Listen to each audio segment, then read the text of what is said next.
Yeah, how are you going to cold open with like what? Dark Waters and then transition to Star Wars? No, it doesn't make sense. No, this is all Star Wars all the time. This episode, one and only. We warned people last week that's what this was going to be. So, nut up or shut up. Give the people what they want. I did a pretty good job of, I stayed completely clean going in, and I'm very proud of it.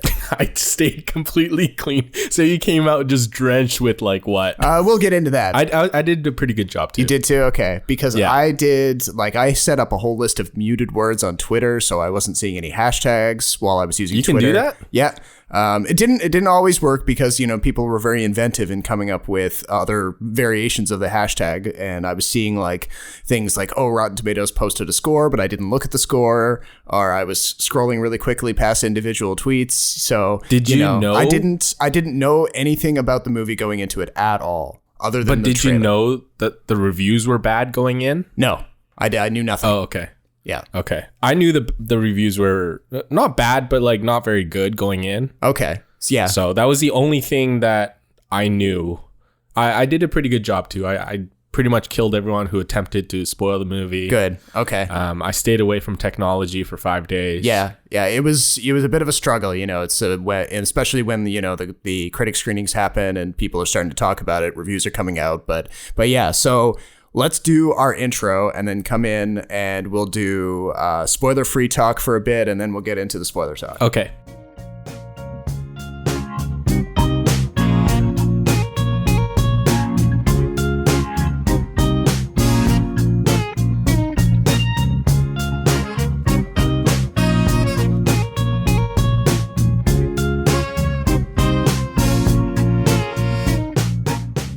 Welcome to episode 64 of the Extra Buttery Podcast, a free-flowing conversation between two guys who love movies and TV. And as you probably heard in our cold open, we're talking about Star Wars Episode 9, The Rise of Skywalker. Throughout this episode, we've been dancing around the Star Wars topic for basically the whole time we've been doing this podcast. We talked about Last Jedi when it came out 2 years ago. And feels so long ago, really, eh? 2 years ago. Yeah. Oh, and by the way, I'm joined by my co-host in Vancouver, Jason Chen, and I'm Robert Snow in Toronto. Never too late. Anyway, we're getting to the good stuff. So that, we're getting to the good stuff. But yeah, I remember talking about the last episode in the Skywalker saga 2 years ago when it came out, 2017, directed by Rian Johnson. At the time we recorded that podcast, I had pretty much settled into what is still my current opinion about that movie, which is it is one of the best Star Wars movies in the entire franchise. I put it at number 2 in my all-time rankings of the franchise, and I passionately defended it to anyone who would listen. And I still find myself talking about it to this day. In fact, it's probably already been mentioned like 4 or 5 times in my in-progress review of The Rise of Skywalker. So I don't know. Star Wars is something that's on my mind a lot. I don't know about you. I feel like as time went on and as more and more noise about The Last Jedi came out, you were more staunch in your belief that it is a good movie. Yes. I like The Last Jedi, I think, is the only one that we really vehemently disagreeing on. Mm-hmm. You liked it a lot. I didn't like it very much. To be fair, I didn't like The Force Awakens that much either. No. I just thought The Last Jedi was weaker for all sorts of reasons. But I think we're both in the same boat. I think we were both really looking forward to this movie. Like, when the first trailer dropped for this, I was so excited. Yeah. I couldn't help myself. As much as I disliked The Last Jedi. And I remember when we talked about The Last Jedi, you said that at the time you were feeling very over with Star Wars. Like yes. you kind of decided that the franchise was sort of out in the wilderness, as it were, and it didn't have anything else to really do or contribute. And I think maybe what kind of brought me back in was just the need to complete the trilogy itself. And there were enough things in the trailer where I saw when I was like, okay, all right, well, I think I can do it again. And then as the dates got closer and closer, I just couldn't help myself. Right. You get pulled into this like Star Wars nostalgia thing, and Disney clearly banks on this to get you through the door. The Last Jedi to me is definitely not in my top 3. There's like top 2. So Empire to me is still the best. And then maybe A New Hope. And then there's like a mess in between, in the middle, where like, depending on my mood, certain movies may rank higher than the others. But anyway, enough talk. The Last Jedi. Well, I want to ask your opinion of this first. So you go first. By the way, I feel like we're going to disagree on this again, too. Have you seen what I rated on Letterboxd, by the way? No, let me look it up right now. Then. Well, no, it might be better if I surprise you with it. I don't know. Is it going to be surprising? Okay, all right. I won't look at it. Okay, all right, fine. Well, probably not. I feel like, I feel like we are going to disagree on this. But yeah. And this is something that I'm going to expand on in the review, which will be posted by the time this episode comes out. So if you want to kind of get some background on where my head's at, go over to kinetoscope.ca and check that out. Good people will fight if we lead them. People keep telling me they know me. No one does. But I do. Here's my guiding principle for my reaction to The Rise of Skywalker. I love Star Wars. I love it. I love it. I love it. Nobody will tell me that I should feel bad for liking or disliking particular Star Wars movies, and I extend that same generosity to any other Star Wars fan. People should be free to hate the movies they hate and love the movies they love. So I had a great time at The Rise of Skywalker. I laughed at all the appropriate moments. I actually thought that C-3PO was kind of hilarious in the moments when he was supposed to be hilarious. He is. Yeah, he is hilarious. Pumped my didn't quite pump my fist because I probably would have punched my brother in the face. But I was like, do you fist pump sideways or something? No, but this is if you do it enthusiastically, you might accidentally brain somebody. Right. Okay. No, in the theater, when there's a big moment which we'll get into in the spoilery section. A bunch of reinforcements arrive, shall we say? I felt stirred by that. I was excited by that. Right. But all of that being said, I still see the seams in this, the way this thing is put together. There's definitely bits of it where you can see, the chunks of it being bolted together. You can see the kind of the stitches holding it. And I acknowledge that. But at the end of the day, the bar that I'm holding a lot of Star Wars to is actually the original movie, which, when you think about it in context, was a movie that was made for barely $10 million by a crew of people who didn't really know what they were making. They kind of strung together some admittedly very rich world building on top of a very skinny and threadbare plot. And yet they created this juggernaut, this, billion-dollar franchise. And, if any subsequent installment of Star Wars can at least meet that bar of a skinny plot with admittedly too much talking and maybe some repetition and formula, I'm okay with it. I just like the world. I like the characters. I like the locations and the ships and all of that. And Rise of Skywalker gave that to me.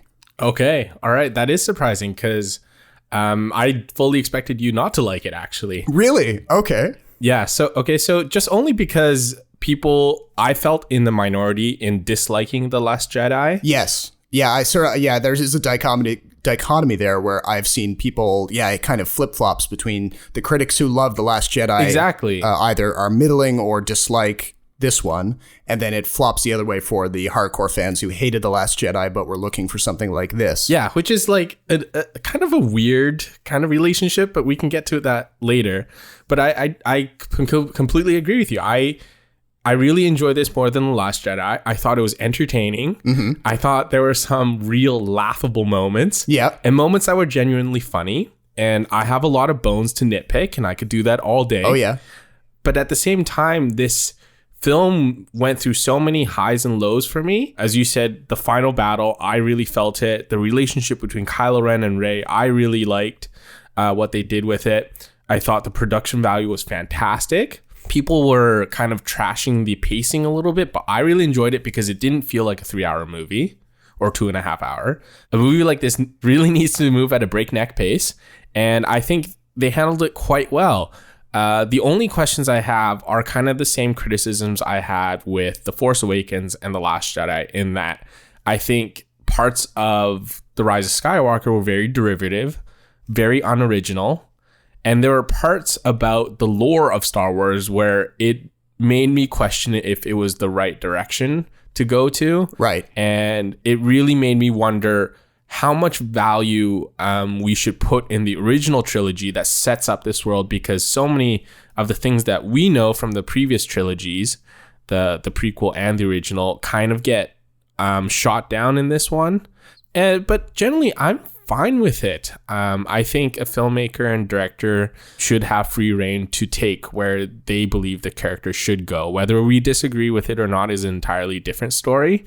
So maybe actually this is a good time to just warn our listeners that we're going to spoilers now. It's very, very hard to talk about this movie without kind of getting into the details, because this is a movie that, you know, unlike some of the other stuff we might talk about on this show where the themes are more universal or there's like a message or something. Right. Star Wars are not message movies, you know? I mean, you're more invested in the where and the how the characters go and the plot and all of that than you know, some sort of Oscar contenders. That should be pretty obvious anyway, but yeah, fair warning. Spoilers ahead. So if you haven't seen it, this is your fair warning right now. So pause it, timestamp it, come back after you've seen it, and then listen to us bicker about Star Wars. So are you ready? Yes, I'm ready. Let's go. Okay. All right. So it's kind of the overarching theme, as you hinted on, is that this movie feels disjointed. It was clearly cobbled together with different ideas, and not all of the ideas made sense. And I think there are little scenes in there where you could tell, from Leia scenes to Lando Calrissian scenes to even some of the backstory involving Palpatine and Snoke, which admittedly threw me for a loop and I kind of found hilarious, but I was kind of okay with it. I think Disney got scared of what happened with The Last Jedi, where it was so divisive, even though it made a lot of money and the majority of critics really liked it. So I think what happened is they decided to, instead of going down the road that Rian Johnson took them, snapped back to what made Star Wars so, I guess, memorable. The original characters, original themes. And so I think they went and found the safest director they could find, and that was J.J. Abrams.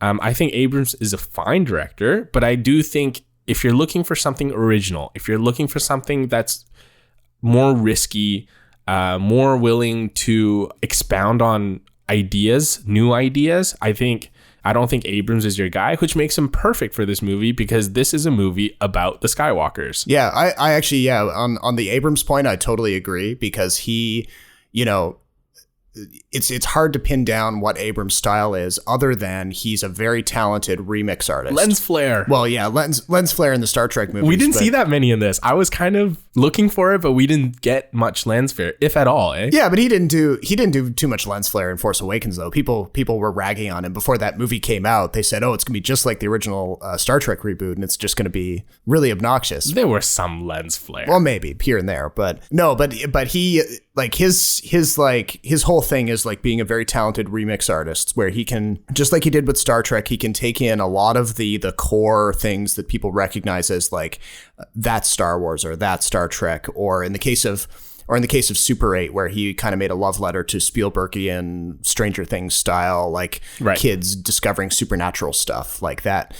You know, it was the same thing in that movie. But I'm not entirely sure how willfully or deliberately Disney and Kathleen Kennedy and the Star Wars Brain Trust said this movie is going to be a reaction to The Last Jedi. I'm not totally convinced until like the people involved kind of come out and say that like explicitly. Yeah, they'll never. But they might not. But like I'm still not entirely sure, because there are little bits and pieces throughout The Rise of Skywalker that do call back or reference Rian Johnson's thing. You know, one item that was very unpopular with like crazy fans in The Last Jedi was Admiral Holdo, the Laura Dern character. Mm-hmm. And in this movie, they reference her. They say like one character proposes that they attack Emperor Palpatine's fleet with a Holdo style maneuver, where they kind of sacrifice a big capital ship and blast through a bunch of Star Destroyers at light speed. But another person says, "Oh no, that's a 1 in a million move." You know, you don't that, you know, and that's a little thing that says like, we're not rejecting The Last Jedi or some of the more like experimental things in that movie, but we are returning to The Force Awakens, but we're acknowledging that The Last Jedi did some cool stuff. Yeah, and they mentioned Crate at one point too, like the Battle of Crate. But I say that because I think you can skip The Last Jedi, watch The Force Awakens, and watch this, and totally not miss a thing. Yeah, I can see that. Yeah, I think you could really take The Last Jedi out, kind of like how you can take out The Dark Knight out of the trilogy, and it still makes a lot of sense. I think there's more connective tissue between this and The Force Awakens, especially thematically, than it does with The Last Jedi. Yes. Yeah, that's true. And one of the biggest bits of like that thematic connective tissue has got to be the Rey's parents' revelation. You know, people have been hissing about that online for ages now. Yeah, and we can get to that later, but can we get to I just want to talk about the two characters first that kind of had really prominent roles in The Last Jedi, and that's Finn and Rose. So Finn has always been a character that bugged me because I don't see much purpose with him being there. The other thing is, I swear he does nothing but run around and just scream at the top of his lungs, looking at the camera. That's all he does every single film. Rey! Rose! And he's just a sidekick. And he kind of I don't find his character very funny. I half expected him and Poe to have some sort of like gay relationship, but that didn't happen until the end of the movie where you got the token lesbian couple that kisses after. Yeah. Oh yeah. Yeah. But I also feel like Finn has like sexual chemistry with every character in this film. So it makes me think like, you know, I was just like, is Finn like just a really horny stormtrooper? Like he falls in love with Rose. He's got something going on with Rey. Him and Poe have this sort of bromance that's really borderline gay, and I kind of want it to happen. And then he meets this new character, Janna, who he obviously has some sort of relationship and shared history with. So I'm not sure who he doesn't have a relationship with. It just seems like he's a character that you can add to any scene, and John Boyega kind of just like eye fucks his co-star half the time, you know. Do you get that? I'm not disagreeing with you. No, I mean it's and you know, I can definitely see the criticism in wanting a little bit more from him or development wise. Yeah. But then I think back to, you know, I agree in some senses that, as you were saying, The Last Jedi can be seen as kind of a self-contained movie in some ways. But one thing that The Last Jedi did do was it completed Finn's arc. Right. A little bit, and you know, it took him from the scared stormtrooper who defects in the beginning of The Force Awakens and kind of shows him becoming more willing to, well, a genuine hero. Yeah, a genuine hero who's committed to the resistance and isn't going to run away at the slightest provocation, and is in it for the right reasons, you know. And you know, and if that means that his arc or his development kind of came to a more logical conclusion there in that movie, and there isn't as much for him to do in this one, I mean, that's kind of the way things played out. And but yeah, he does spend a lot of his time kind of like bouncing off various characters. And on the other hand, do we necessarily need him to have a whole bunch of material in this movie when it's more Rey's story? I don't know. Well, I mean, if he's going to be front and center and considered as part of the core cast, yeah, I do expect him to have a bigger role. I know it's a Skywalker story and Adam Driver's Kylo Ren has a bigger role to play, but it's kind of like how the original Star Wars, how Han Solo kind of like butt in and then became one of the central characters, and in some cases the most well-liked character. Well, they've kind of like divided Han Solo's character into Finn and Poe. Exactly, in some ways. Exactly. So it would have made more metaphorical sense if they like just, you know, became an item together to complete the arc. The other thing that kind of nagged me was that Finn, this entire movie, he keeps whispering to Rey, I have something to tell you. Yeah. I have something to tell you. And by the end of the movie, we don't really know what that is still.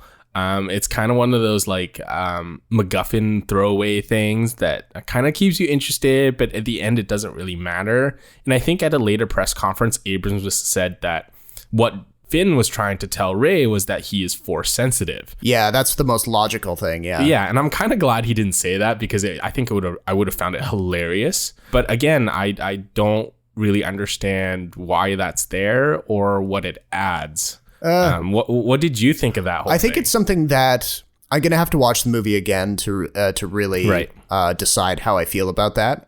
Because, yeah, when I was first watching it, it did feel like a bit of a red herring and kind of a classic Abrams move where, you know, he's planting a seed without letting it fully sprout. Yeah, there's a bit of a Lindelof thing in there, right? Like he teases you and then he just doesn't give it to you at all. He and Lindelof are like, you know, they've been collaborators in the past. So, you know, it makes a lot of sense. But it doesn't, I wouldn't say that the Finn thing, you know, him not being able to tell Rey what he wanted to tell her is necessarily like a huge knock against the movie. It's just a little kind of one of those head scratchers that... Yeah, because then it throws his relationship with Rey into a bit of a flux. Yeah. Where you're like, okay, well, like, does that mean they're more connected? Or like, what does that mean? At some point when he's like, I have something to tell you. And then I'm like half expecting Daisy Ridley to turn around and be like, is there something in my teeth? Yeah, you got a little something green right there. Yeah. But anyway, moving on to Rose, which was a character I did not like at all The Last Jedi, and I found her completely irrelevant in this movie. And I think she's one of the focal points where I think Disney maybe rethought her character and gave her a much lesser role in this film, which kind of sucks because I think from a cultural standpoint, having Kelly Marie Tran be your core character in Star Wars that had so far not included an Asian character of any kind, was pretty significant, but I'm glad the character's written off to the sidelines, but then it cheapens her character in The Last Jedi because as a standalone, she doesn't really connect with the rest of the Skywalker story. I don't know. I mean, I'm a bit conflicted because I'm thinking about, you know, how Rian Johnson handled some of the secondary characters in Knives Out, where he lays out a bunch of very interesting characters at the beginning of that movie, and but he's very careful in not letting the secondary characters take over and distract from the main story. And I think that's a very fine line to walk in storytelling. Fair, but I think Rose does literally nothing. Well, yeah, but then again, just like Finn, her story does have a bit of a conclusion in The Last Jedi because she's the one who's able to keep Finn from sacrificing himself at the end of that movie needlessly. And she brings him back from the brink and shows him the better way to be a part of the resistance, and you know, almost sacrifices her own life in the process. And so maybe there's not a whole lot for her character to do in this, and it's just kind of like... I thought her and Finn would be a thing, but clearly they're not. No, well, I wasn't entirely surprised by that either, because Finn kind of made it clear that he wasn't... At the end of The Last Jedi, he wasn't like rushing off to make out with her at the end of that movie. Yeah, he's just a horn dog. He just wants to just eye fuck everyone. But this is a Disney movie and a Star Wars movie, so people can only have like one very chaste kiss at the end of a movie in a Star Wars movie. We'll get to that. The other thing I kind of want to talk about is the script for this film. I think there were some really awful lines keeping with George Lucas fashion. What it didn't have from Lucas was this like overall planned out trilogy with lots of world building. So when Lando Calrissian and Rey are on that desert planet, and then Lando says to Rey, "Send Leia my love." And Rey responds with something like, "Send your love to Leia yourself." And I'm like, who wrote that line? What does that even mean? Like, is there something between Lando and Leia we don't know about? What are we talking about here? Well, yeah, I mean, he was kind of like smooching her on the hand when she came to Cloud City in Empire Strikes Back, and you know, clearly making but Han Solo was still there. Yeah, but there's like sexual tension there for sure, because at that point in the movie, in Empire Strikes Back, Han and Leia's relationship is really kind of not that fully formed yet, and the whole idea is that Leia arrives at Cloud City, and Han is supposed to feel a little bit jealous that his best friend / best enemy might woo his maybe new girlfriend away from him. You know, that's always the way I interpreted their dynamic in that movie. I'm just like, Lando, you're 70, she's 70. Just slow down, you old dog. But yes, I agree. Like, there was a bit of like that exchange was a bit clunky, and I actually found it a bit more clunky in the sense that they go to this planet not knowing exactly what they're there to find. And it just so happens that Lando's already there. Yes. And Lando knows the exact location of the starship that they're trying to locate, which will be a clue that gets them closer to the place they're trying to get to. There's a lot of stuff like this, even The Last Jedi too, where I feel like they don't really know what to do with the characters in the meantime, where they have to juggle so many plot lines. So they just send her off to like different directions to just get do stuff that may or may not. That to me, that's quintessential Star Wars, because what else is the first Star Wars other than, oh, we need to get this droid to Alderaan. Let's go to Alderaan. Oh, we can't. It's been blown up. There's this giant star station that's got this super weapon. Oh, that wasn't part of the plan. I guess we're going to run around and explore it and try to turn off the tractor beam, and it's that's what I mean by this like threadbare plot in that movie. So if that's the bar for this series, then the Rise of Skywalker or any of the other stories doesn't have that high of a bar to clear or to meet. I think the plot in A New Hope wasn't. I think it was a simple plot, but I by no means do I think it was shallow or anything like that. I think no. But like simple and formulaic for sure, because it's following that Joseph Campbell Hero with 1,000 Faces arc that George Lucas, he's talked in the past about. Yeah, he's taking a lot from all sorts of different things, even like serials and Japanese shows and literature and whatnot. Yeah.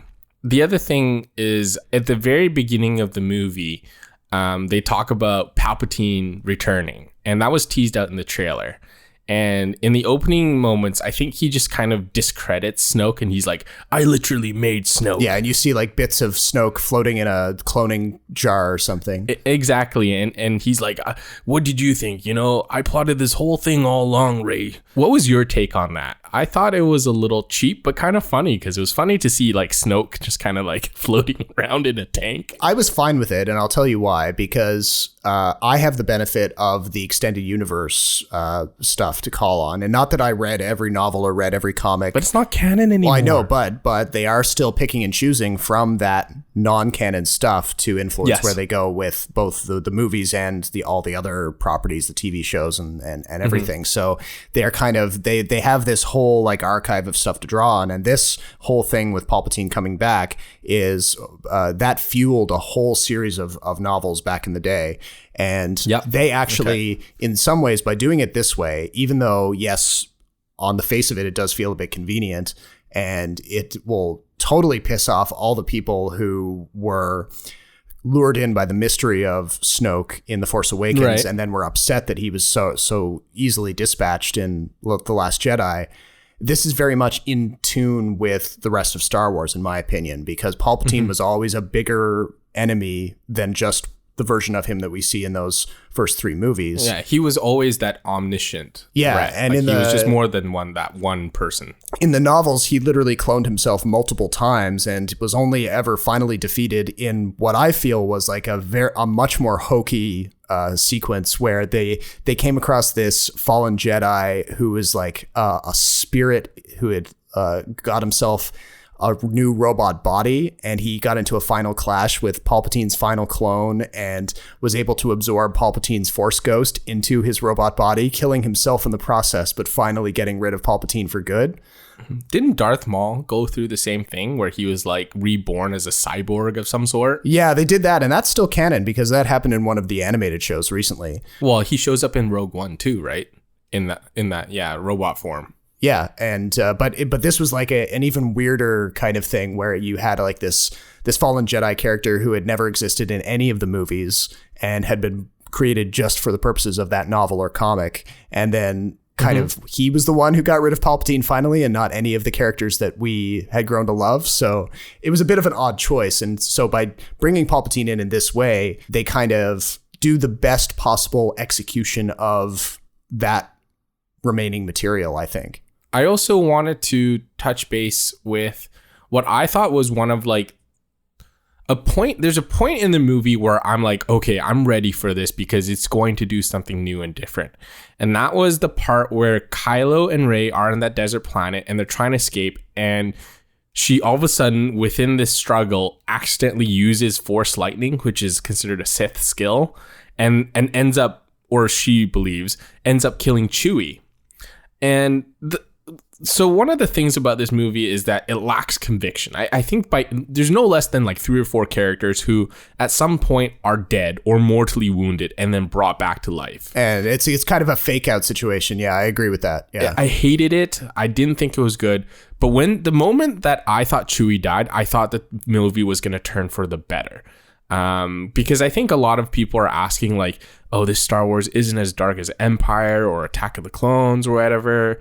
I think that could have been a really nice dark point. And also, I think a really nice turn to Rey's character in that she finally realizes that her Force powers are so strong and so unique that if she doesn't come to terms with it, she could, end up killing a lot of people, whether she liked it or not. Right. So I don't know if you felt that way, but I thought that was a really missed opportunity for Star Wars. And I get why they want to keep Chewie around, but I think thematically and story-wise, it would have been much stronger if Chewie died. Yes, I think I think they pushed their luck a little bit on that because I was devastated. I would have been fine. To be honest, I was devastated when Chewie died. I would have been fine with like either one of those theoretical deaths being real. Like I would have been fine if the Chewie death had been the way it was, because again, going back to the expanded universe material, Chewie does die in a rather tragic setup in one of the novels, and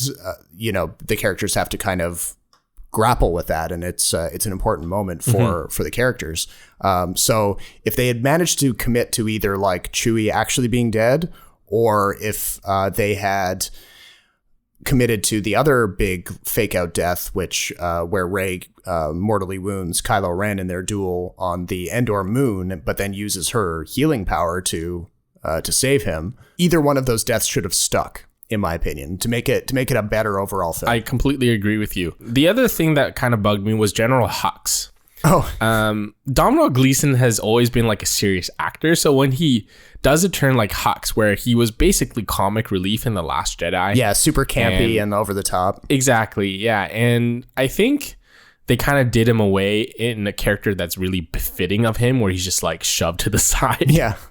I thought the reveal of him as a spy wasn't very well done, but then his death is very reflective of that really lame plot point. He's a spy, but he's not a very committed spy in the sense that, he gives away some information or he lets the heroes escape, but not because he firmly believes in their cause, just because he's jealous of Kylo Ren and wants to become Supreme Leader. Yeah, and it's kind of teased out that he's jealous of Kylo Ren, but then they introduce General Pride, who obviously ranks ahead of him. And they never really tease him out his dissatisfaction with his own position in the First Order and his subsequent betrayal. And it's only through dialogue of other characters that it's revealed what he leaks to them. Yes. And General Pride, by the way, was not in the original trilogy, even though they make a big deal about him serving the Emperor in the previous wars. I really did not like that at all, but that's just me being nitpicky and being like, Star Wars, you can't do that, I'm not going to get too upset about either of those characters because, we've certainly seen our fair share of kind of scowling space Nazis making mistakes and getting killed for their mistakes in other movies. So that's kind of fits the mold. Do you want to move on to Kylo and Rey? Yeah, so Kylo, again, like one thing that I've noticed in a few of the reviews that I have read now that I've seen the movie and started working on my own is that people love Kylo Ren. Yes, I really like Kylo Ren. Regardless of how they feel about Last Jedi, people are almost unified in the one idea that Adam Driver is a great actor. He elevates the whole quality of these movies 100% because he's so good. Yeah. And his character is actually one of the best Star Wars villains to have ever graced the screen. Yep, I think so. So here, I mean, aside from that fake out that we mentioned where he's in that duel with Rey and he gets distracted briefly because of like a message from his mother, and then she heals him, he does get a fairly complete redemptive arc. He gets the exact same kind of redemptive arc that we would expect of a character like him. They're certainly not going to let him turn back to the light side and then just go happily skipping through the fields afterwards. He has murdered millions of people after all. So they kind of have to come up with the classic Star Wars / Disney ultimate sacrifice kind of situation. I really like Kylo Ren. I really like what he did with his character. I think given a relatively weak script, I think him and Daisy Ridley both knock it out of the park, which is really vital because they are the two key characters in this and they very much are the emotional heart of this film. My only question is, and this is something I might have missed or just don't understand it, is when does Kylo make the turn into Ben? like he senses that Leia dies, and then there's this moment where there's a moment of clarity, and then after Rey stabs him and heals him, Han Solo comes back, and that's kind of like what I think should have been the turning point from going from Kylo to back to Ben Solo. I don't know. How did you interpret that? Did I miss something?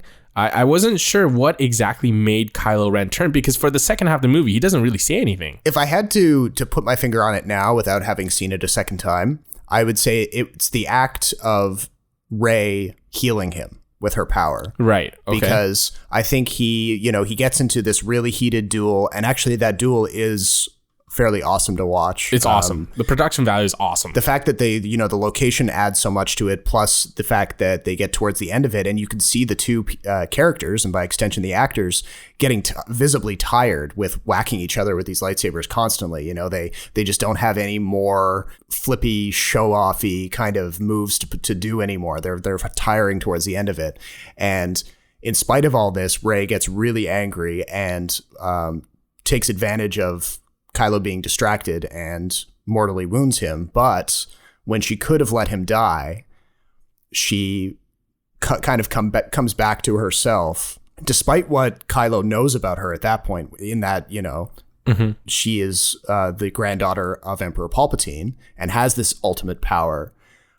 He sees her have mercy on him and heal him and bring him back from the brink of death. And I think that for him is the turning point.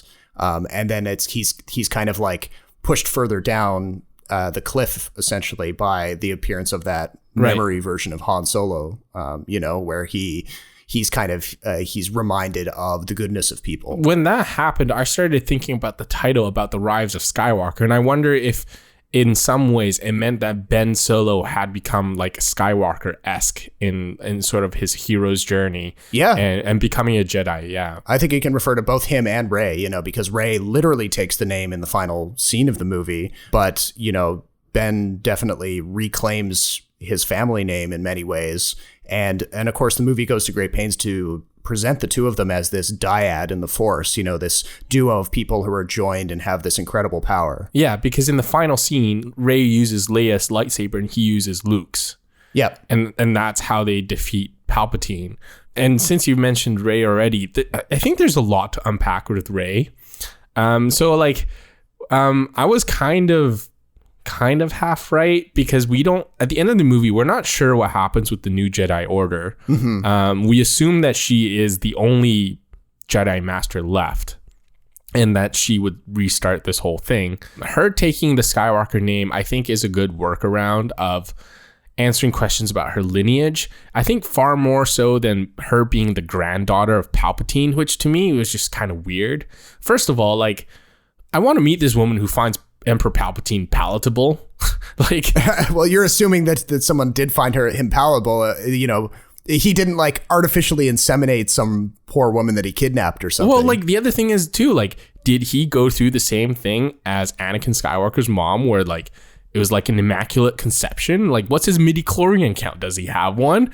How does this work? What more of Rey's parents do we not know? Do they know that Palpatine, they're the offspring of Palpatine? If they're the offspring, oh no, they definitely do, because there's a detail about how they talk about how they deliberately hid Rey on the planet of Jakku and went to meet that other guy, that kind of Palpatine sympathizer zealot guy, and then he was the one who killed both of them with that dagger thing. Right. And I was like, well, it doesn't seem like in that short exchange where we see Rey's parents that they're particularly force sensitive or powerful. So I thought that was an interesting storytelling choice. I haven't made up my mind yet if I think it's cheap or not. I think it gives them artificial ties to the Kylo, or an artificial layer to Kylo Ren and her relationship. And I'm not sure it's really necessary either. The part where they kiss too. Oh yeah. So there was a visible audible groan when that happened. Oh really? I thought it was, in my theater. In my screening, people liked it. Oh really? I thought it was funny. In an amusing way. I thought it was kind of fitting, and I was also kind of it was also kind of funny to watch him heal her after she healed him. And I'm just wondering, like, I mean, how many times can you go back and forth with this? You know, like, well, I was thinking to myself, like, okay, so he healed her with this like hug or whatever, and then they both seem like okay for a second, and then he just falls over. And then he just falls over. But what I was thinking in the moment before he fell over was like, okay, so trying to learn a little bit more about this dyad kind of healing power. Do they just go and have like a really big snack and kind of pack on the calories? And like, is that okay? I feel like in Scott Pilgrim, there should be a life bar that pops up. And like every time they start like giving life force energy to each other, the bar should start depleting. Yeah. Because like at some point, when Emperor Palpatine like shoots lightning out of his fingers and basically destroys the whole Rebel fleet, which is very much, by the way, like Return of the Jedi, where like the Rebel fleet's like shown to be crushed, and Rey's like, oh my god, like in tears, and she's like, what have I done? And he's exploiting the fact that they're like they're on their back foot in an effort to drive the Jedi in front of him into some sort of act of rage, you know? Right. Yeah. So he's got lightning shoot out of his fingers, and then Rey, we know, has his power. And in the previous throne room fight, she's like shown like guiding lasers and throwing them all and deflecting them all over the place. And then all of a sudden she just picks up 2 lightsabers, and then she just kind of like pushes him. And I'm going like, I'm not exactly sure what is going on, because the force power dynamic has never been properly established. Such a funny way to go about it. Like, you have this guy who's destroying an entire fleet, and he gets off by 2 lightsabers. Yes, well, I mean, but although there is that one bit of dialogue where he says like, oh, you can't possibly defeat me. I've got all the energy of the Sith behind me. And then she says, no, I've got all the energy of the Jedi behind me. Exactly. And it's at that moment where she's able to finally like push past him and redirect the lightning. Yeah, because she like deflects the lightning back to him. Yeah. Right? In a very like, Last Crusade, Indiana Jones kind of moment where she totally shreds him and like, I love the effect. I don't know if I didn't know that everyone in all the Star Wars actually like showed up as the disembodied voice that Rey hears. Yeah. But I thought that was a really cool effect. I couldn't make out Hayden Christensen. I can hear that guy. Because you have like a special spot in your brain where you like have unreserved hatred for this guy. Yes. Yeah. Well, here's the thing. We've been through this before. I don't hate the man. I hate his craft. Right. I just don't, right. I'm sure I've been told by many people, the dude lives somewhere here in Ontario, so he doesn't live too far away from me. There's a chance he's I might come walk past you. him on the street. Yeah, he's going to come after you. I've heard from several people that he is a wonderful guy, very down to earth. So I don't hate the guy. I just think I just hate what you do. He's in the wrong profession. Or he needs that, or he needs more. Isn't he a farmer now or something like that? Yeah, he's got a farm up in Uxbridge or something. But he just needs he needs a director to push him. He's never worked with like a Paul Thomas Anderson or a David Fincher or someone who's going to work him until they get a great performance out of him. He's always worked with like George Lucas, who doesn't really care about actors, or, directors of B movies. I thought he was good in Glass, but anyway, so like at that point, I kind of wished all of them showed up as Force ghosts. I think it would have been a really nice send off. It would, but I also think it might have distracted a little bit. Like, imagine maybe. We saw like almost everyone came back. Like Solo came back. Leia came back in CGI form and edited form. Yeah, because she had died before the release. Luke came back. We heard everyone's voices, even Qui-Gon. I just think it would have been a really nice tie-in to really show that even though she may not be a Skywalker, even though she's Palpatine, quote unquote, born on the wrong side of the tracks, literally. Yeah. Get this support from a group of people who have finally come to terms with the fact that Jedis aren't necessarily chosen, but it's a path that they choose to go to take. Yes. Yeah. So I thought that was kind of a missed opportunity, and I also kind of like, maybe just to be contrarian, I have a bit of a soft spot for Hayden Christensen as Anakin because no one likes him. You want to like be the contrarian or something? Yeah, exactly. But yeah, the throne room fight, would you call it a throne room fight? Yeah, like throne room? Yeah. So that was very well done. I really loved what Adam Driver and Rey did. Actually, when Rey died, I was hoping she'd stay dead and that Ben Solo would kind of take on the Skywalker mantle, so to speak, be Solo Skywalker. Yeah, but that would be like ethically weird though, because he's like a mass murderer. Yeah, well, which Jedi isn't really? I'm sure Qui-Gon's like before all the. I mean, Luke is also technically a mass murderer. He killed everyone aboard the first Death Star. Well, so. and he also becomes like a hermit who refuses to help people, which is kind of not what's so good about the Jedi. And Qui-Gon too, like in books and stuff, he's always been like the rogue Jedi master. The other thing is like, where does this leave Star Wars? Like, what happens to Coruscant? What does the rebellion become now? I think Rey just becomes a hermit on Tatooine and she just hides there. I'm not sure what her purpose would be. Maybe, I don't know, to be the next hermit like Ben Kenobi. I feel like even though it concludes a 9-movie saga, it doesn't really conclude a lot of the things that are still going on across the broader galaxy. But maybe that's another series. Yeah, I don't know. I think you could say the same thing about Return of the Jedi too, because if you think about where Return of the Jedi was when it came out, and its final shot is of all the heroes posed in this big group shot, and the celebration music is playing, and it cuts to credits, like, we don't know anything about where those people are going at that point. If you just had that movie to go on, you wouldn't know that Luke was going to go refound the Jedi Order and train a bunch of people, and you wouldn't know that. I thought that was in the Return of the Jedi, that Luke at some point says, I'm going to start the new Jedi Order. And we know No, I don't think he does. I think I'm pretty sure he's too busy, fighting off Vader towards the end. And But there's that funeral scene, a party scene at the end. By the way, the Ewoks making appearances in this is so Easter eggy. It's kind of cringe. It's just like, why? I mean, that shot probably cost like 10 million or something like that. I don't know. But back to the Luke thing. Yeah, sorry.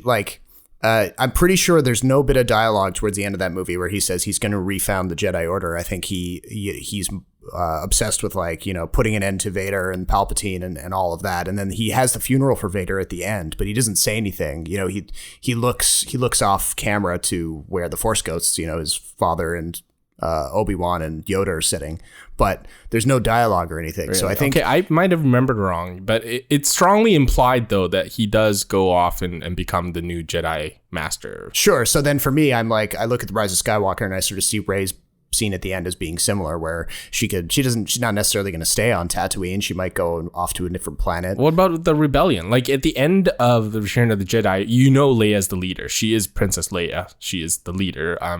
Who leads the rebellion? Like, who is the new leader? I guess it's Poe. Not Poe. Poe being named general, by the way, after Leia dies, even after he tried to like mutiny in the Last Jedi, is really hilarious to me as well. Well, I guess, he's the ranking member and all that, but I guess, but it's just funny that you just named the guy who tried to mutiny you as the leader of this rebellion force.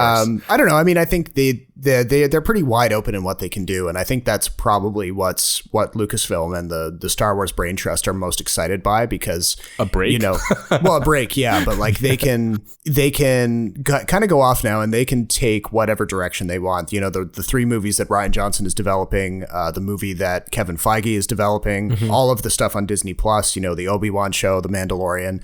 Now that they've kind of got these 9 movies in a box, they can really think about what they're going to do next with the characters. And I think if they were smart, they would do kind of what Amazon is doing with Lord of the Rings, actually, where instead of trying to fit something else into the chronology that we already know, go either way back in time or really forward in time. And, there's, of course, again, hitting up the expanded universe again, there were whole books written set hundreds of years after the deaths of Luke Skywalker. They followed a character named Cade Skywalker, who was like a cross between Luke and Han Solo. He was like a fallen Jedi, but also a spice smuggler and stuff like that. And he had off again, on again relationship with the Jedi Order. But like, that's just an example of how, those writers said, all right, we're not going to continue to iterate on these characters that we already know to tears. We're just going to hop ahead, and sort of see where everything went. And I think that's probably the most like fruitful direction they could go. So just kind of like, I think the things that people are so upset about with Star Wars are centered around these 9 movies, and to kind of definitively say that's it is probably the most positive thing they could do.